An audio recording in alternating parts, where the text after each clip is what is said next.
Vous qui êtes en contact avec nous, nous vous saluons dans le nom précieux de notre Seigneur Jésus-Christ. C'est une grâce encore pour nous d'être en contact avec nous. Ce que j'aimerais que vous sachiez, c'est que Dieu vous aime. C'est pourquoi notre lecture se trouve dans Jean 3, 16. Ce verset est particulier et à tout le monde. Et il dit que Dieu a tant aimé le monde qu'il a donné son Fils unique, afin que quiconque croit en lui ne périsse point, mais qu'il ait la vie éternelle. Ce verset est capital pour chacun de nous. Il était capital pour moi. Il était capital pour certaines personnes qui sont déjà chrétiens. Mais il s'adresse à chacun de vous qui n'a pas encore fait l'expérience de la nouvelle naissance. Je vous dis que ce verset nous parle de la bonne nouvelle. La bonne nouvelle.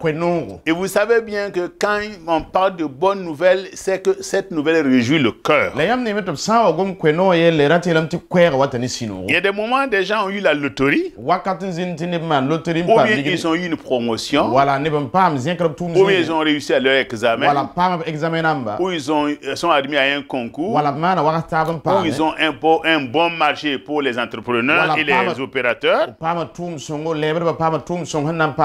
Et quand ils arrivent à la maison, ou quand ils rencontrent quelqu'un, il dit, j'ai une bonne nouvelle à t'annoncer. Une bonne nouvelle à t'annoncer. Et ceux qui écoutent, ils tendent l'oreille pour écouter cette bonne nouvelle. Parce que quand on parle de bonne nouvelle, c'est un sujet de joie pour la personne qui veut transmettre le message. Et aussi, c'est une bonne nouvelle pour la personne qui veut écouter. En quelque sorte, la bonne nouvelle réjouit le cœur. Et elle procure la joie. Donc, nous appelons l'évangile la bonne nouvelle de Jésus-Christ. Parce qu'il concerne particulièrement Jésus. Elle est appelée la bonne nouvelle de Jésus-Christ. Parce que cette bonne nouvelle révèle l'amour de Dieu pour le monde. Cette bonne nouvelle révèle la volonté de Dieu de sauver tous les êtres humains. Cette bonne nouvelle s'adresse à toi qui nous suis aujourd'hui. Peu importe là où tu te trouves, peu importe qui tu es, peu importe ce que tu as fait, peu importe ta couleur, peu importe ton race sociale, cette bonne nouvelle que je vais t'annoncer te concerne ta famille, concerne ta nation. Cette bonne nouvelle, Dieu l'a dit pour toute l'humanité. Car Dieu a tant aimé le monde. Le monde se concerne. Le monde c'est moi. Le monde c'est toi. Le monde c'est pour les justes. Le monde concerne les pécheurs. Le monde concerne les brigands. Le monde concerne les adultères. Le monde concerne les meurtriers. Le monde concerne les criminels. Le monde concerne les incrédules. Le monde concerne les noirs. Le monde concerne les blancs. Le monde concerne les Africains. Le monde concerne les Européens. Le monde, Dieu l'a aimé jusqu'à ce qu'il a donné son Fils unique, afin que quiconque croit en lui ne périsse point, mais qu'il ait la vie éternelle. Vous qui êtes en contact avec nous, ce message de la bonne nouvelle, il concerne le message des prophètes de l'Ancien Testament. Dans l'Ancien Testament, les prophètes ont parlé de la part de Dieu concernant la venue de Jésus-Christ sur la terre. Et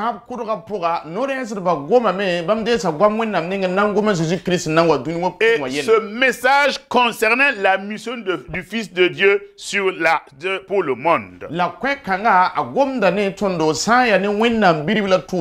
C'est pourquoi Jésus lui-même l'a confirmé en parlant de lui quand il est rentré à Nazareth. Il a dit quelque chose que je vais vous lire dans Luc chapitre 4 verset 16. Il dit qu'il s'est rendu à Nazareth. Je parle de Jésus. Il s'est rendu à Nazareth où il avait été élevé. Et selon sa coutume, il entra dans la synagogue le jour du sabbat. Il se leva pour faire la lecture. Et on lui remit le livre du prophète Ésaïe. L'ayant déroulé, il trouva l'endroit où il était écrit. Alors, c'est une lecture, ce passage se trouvait dans l'Ancien Testament, c'est un message qui était prophétique. Et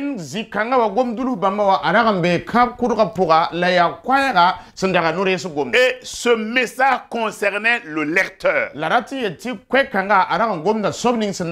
Il parlait de Jésus-Christ qui allait faire la lecture. Et lui-même l'a exprimé en ces termes. L'Esprit du Seigneur est sur moi. Voilà les raisons pour lesquelles il dit ceci. Parce qu'il m'a oint pour annoncer une bonne nouvelle aux pauvres. Alléluia. Une bonne nouvelle aux pauvres. Il ne parle pas de lui, il parle de sa mission. Il parle de celui qu'il a envoyé et les raisons pour lesquelles il a été envoyé. L'Esprit du Seigneur est sur moi. Parce qu'il m'a oint pour annoncer une bonne nouvelle aux pauvres. Souvent, quand nous envoyons un émissaire, porteur de bonnes nouvelles, il n'est pas lui-même la bonne nouvelle, mais il annonce la bonne nouvelle. Il peut venir dire, comme mon interprète, Pasteur Isaac, je viens te dire que telle personne m'a dit de venir te dire qu'il vient de te payer une nouvelle voiture. Je sais que tu aimes la Lexus ou la Land Cruiser. Alléluia. Donc, et voilà, et je sais que tu es pressé d'entendre cette bonne nouvelle. Mais le messager même n'est même pas bénéficiaire de cette bonne nouvelle. Il ne fait que transmettre la bonne nouvelle. Il dit, Jésus dit, l'Esprit du Seigneur est sur moi. Parce qu'il m'a oint pour annoncer une bonne nouvelle aux pauvres. Il m'a envoyé pour guérir ceux qui ont le cœur brisé. Alléluia. Pour proclamer aux captifs la délivrance et aux aveugles le recouvrement de la vue, pour envoyer libres les opprimés, pour publier une année de grâce du Seigneur. Ça c'est une très bonne nouvelle. Et Jésus déroule son programme. Il déroule qu'on appelle son ordre de mission. Il déroule sa feuille de route. Il dit à ceux qui étaient avec lui, celui que vous voyez, moi qui vous parle, voilà, je ne suis pas venu par accident sur la terre. Je ne suis pas venu pour du commerce. Je ne suis pas venu pour être roi. Je suis venu pour vous annoncer une bonne nouvelle. Et cette bonne nouvelle est que je sais que les pauvres là doivent entendre la bonne nouvelle. Alors ceux qui ont le cœur brisé doivent être guéris. Les captifs doivent être délivrés. Les aveugles doivent avoir un recouvrement de la vue. Les opprimés doivent être libres. Je suis venu pour annoncer une année de grâce du Seigneur.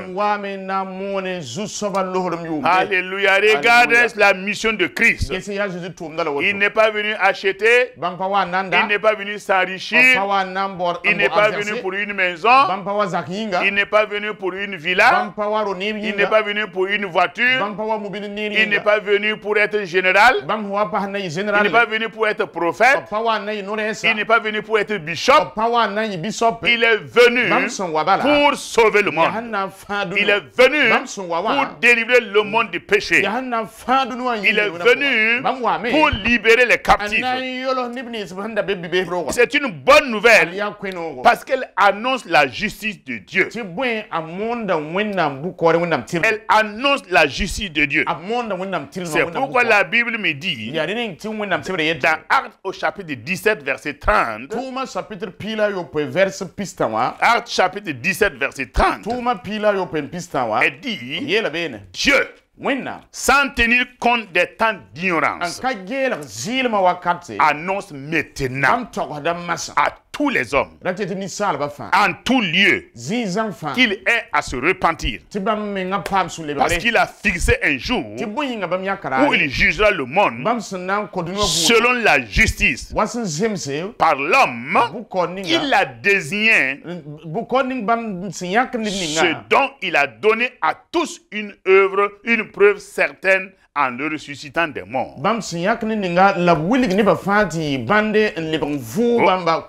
Oh, gloire à Dieu. Gloire à Dieu. Écoutez-moi bien. Dieu est un Dieu d'amour. Quand vous lisez ce texte, Dieu prend une décision.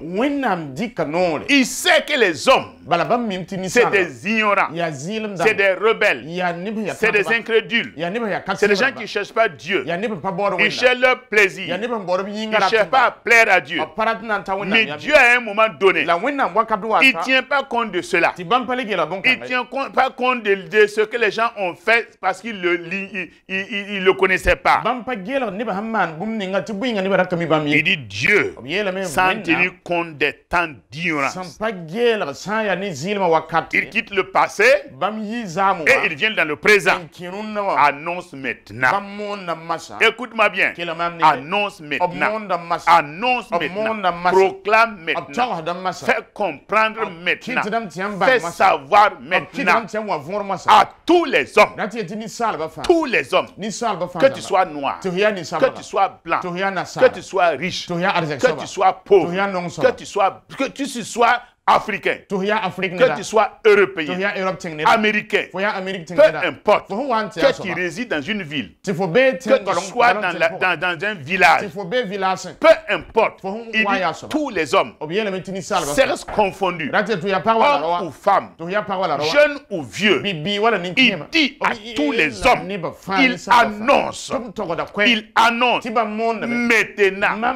aujourd'hui, à tous les hommes, en tout lieu, au Burkina Faso, en Côte d'Ivoire, en France, aux États-Unis, en Océanie, en Inde, peu importe le lieu, dans ton lieu de travail, que tu sois dans ton champ, que tu sois dans ton commerce, que tu sois dans ton bureau, que tu sois dans une voiture, que tu sois dans un avion, que tu sois dans un train, que tu sois dans un bus, que tu sois sur un arbre, que tu sois dans un bateau.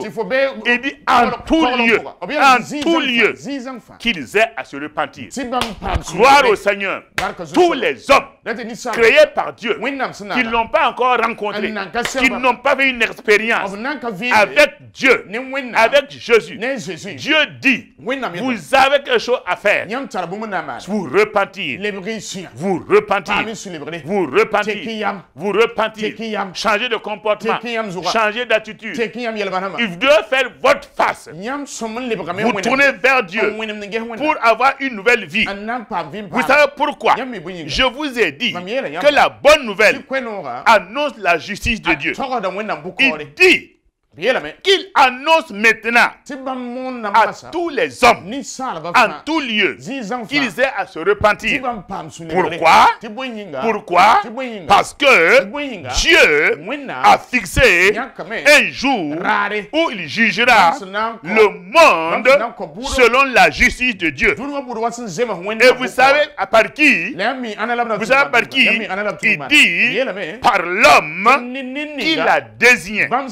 Et cet homme qu'il a désigné, c'est Jésus-Christ, Jésus de Nazareth, Jésus de Nazareth, le Fils de Dieu, Dieu incarné. Il dit, c'est à part cet homme-là qu'il a désigné. Et il a donné une preuve. Il a donné une preuve en le ressuscitant des morts pour montrer qu'il a le pouvoir de faire ce que Dieu dit de faire. Gloire au Seigneur. Cette bonne nouvelle, elle nous donne le salut. Elle nous donne le salut. Et le mot salut, dans la Bible, recouvre toutes les interventions de Dieu en faveur de ceux qui ont besoin d'être secourus. Je me rappelle bien ce que ça veut dire le salut. Nous étions dans un barrage avec mes camarades en 1973. Et quand nous sommes dans le barrage pour chercher les nénuphars, il s'est trouvé deux jeunes, même père, même mère, 13 et 15 ans, sont rentrés dans le barrage après nous. Et quand ils sont rentrés, ils sont tombés dans un puits. Ils ont commencé à se noyer. Et nous avons entendu, venez nous sauver, venez nous sauver, venez nous sauver, venez nous sauver. Nous avons vu les mains, mais incapables d'y aller. Nous n'étions pas qualifiés pour aller les sauver. Ce jour, les deux enfants, même mère, même père, sont restés dans l'eau. Et nous avons fui. On est rentré dans les champs. Parce que c'était vers le mois de septembre. Et nous sommes rentrés dans les champs de mille. Et laissant ces enfants sans secours dans le barrage. Vous avez vu? Ils ont demandé à ce qu'on intervienne. Mais on ne pouvait pas. Mais Dieu dit qu'il est là pour intervenir en faveur de ceux qui ont besoin d'être secourus. Il est venu parce que je sais, toi qui m'écoutes, toi qui me regardes, je sais, en dehors du salut là, tu as besoin d'intervention de Dieu. Tu as besoin de guérison. Tu as besoin de guérison. Tu as besoin de longévité. Tu as besoin d'un mari. Tu as besoin d'une femme. Tu as besoin d'un enfant. Et tu veux l'intervention de Dieu. Mais Dieu va au-delà. Il n'intervient pas seulement pour nos besoins terrestres. Il est capable d'intervenir pour nos besoins physiques, mais aussi pour nos besoins spirituels. Il peut intervenir pour notre vie terrestre, mais plus encore pour notre vie céleste. Parce que la Bible nous dit, l'homme n'est pas éternel. Tout ce que nous aurons ramassé, tout ce que nous aurons amassé sur cette terre, et que nous ratons le ciel, nous avons tout perdu. Nous avons tout perdu. Mais si nous avons Dieu, il peut nous combler de biens sur cette terre. Et aussi nous donner un avenir meilleur. Dieu est venu pour que nous puissions être secourus. C'est pourquoi il dit dans Actes chapitre 4, verset 12. Actes chapitre 4, verset 12. Il dit, quand je vous parle, je Jésus-Christ. C'est le Sauveur. Puisqu'il dit, si celui qui est ressuscité ne peut pas sauver ceux qui sont vivants, comment ceux qui sont morts et qui ne sont pas ressuscités peuvent sauver ceux qui sont vivants? Comment un mort qui est resté dans le tombeau peut sauver un vivant? C'est pas possible. Comprenez-moi. Comprenez-moi. C'est pourquoi quand je vois les gens qui accourent vers les queues des animaux, comme un animal mort, un animal mort, comme sa queue n'a pas pu l'empêcher de mourir, et que après sa mort, la queue aussi est morte, et cette queue-là peut sauver quelqu'un qui est vivant. C'est pas possible. Et j'ai vu des gens qui ont pris des grosses pierres posées sur leur queue, comme à la queue sous une pierre. Déjà peut sortir de là pour te sauver. Comment veux-tu qu'on tu mets des talismans autour des terrains pour que cette... Non, c'est pas possible. Quand je te regarde là, moi j'ai honte. Et quand je vois les gens qui font ça là, c'est les intellectuels, ceux qui ont fait l'école, ceux qui ont fait l'école, qui vont s'asseoir devant des analphabètes. Bon, on va continuer. C'est pas possible. C'est pas possible. Et Dieu dit qu'il n'y a de salut en aucun autre, car il n'y a sous le ciel aucun autre nom qui ait été donné parmi les hommes par lequel nous devons être sauvés. Il n'y en a pas. Et Dieu l'affirme, et Dieu le confirme. La nature du salut que Dieu accorde en son Fils Jésus est définie par ce passage de l'apôtre Paul aux Éphésiens. Il dit aux Éphésiens, dans Éphésiens chapitre 2, il dit, vous y étiez morts par vos offenses et par vos péchés, dans lesquels vous marchiez autrefois, selon le train de ce monde, selon le prince de la puissance de l'air, selon la puissance de l'esprit, qui agit maintenant dans les filles de la rébellion.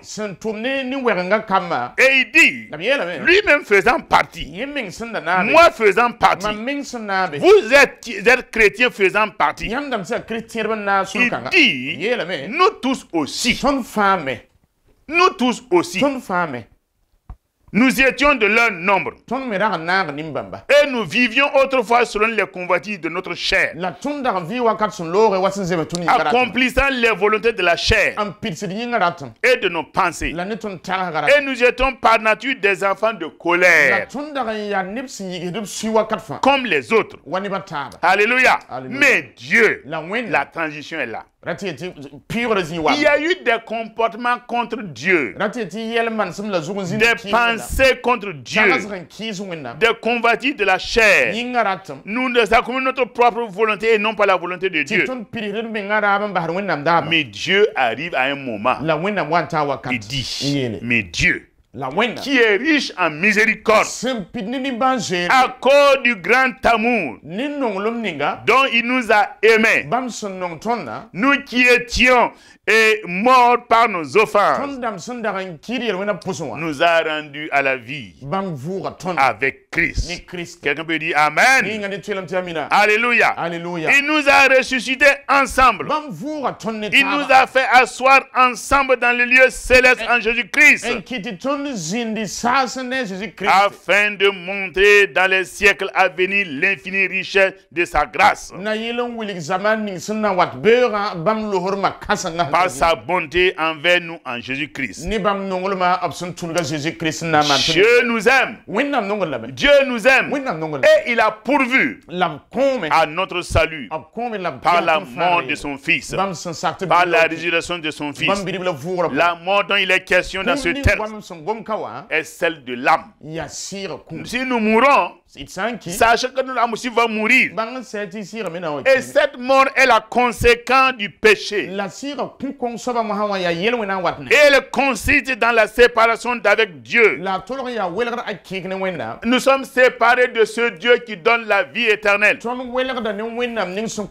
pourquoi Dieu a mis dans notre cœur aujourd'hui de nous adresser à vous, afin que qui que tu sois, là où tu te trouves, simplement demande à Dieu simplement, c'est vrai Seigneur, je ne te connaissais pas, j'ai vécu pour moi-même, j'ai marché pour moi-même, loin de toi, séparé de toi, accomplissant ma volonté, accomplissant les désirs de ma chair. Mais aujourd'hui, j'ai entendu ta voix, et je suis prêt à te rencontrer, à ce que tu me fasses grâce. Je vois que tu ne me condamnes pas, mais tu exprimes ton amour. Seigneur, me voici devant toi. Et c'est simple. Et tu dis simplement, Seigneur Jésus, je suis venu devant toi. Je te demande de me pardonner. Je reconnais que je ne t'ai pas cherché. Je reconnais que je suis pécheur. Et aujourd'hui, j'ai entendu parler de toi. Et j'ouvre mon cœur. Je te reçois comme mon sauveur. Change ma vie. Change ma destinée. Fais de moi ton enfant.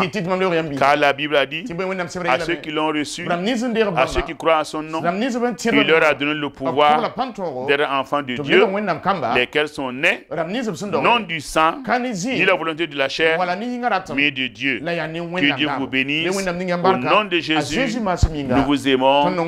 Amen.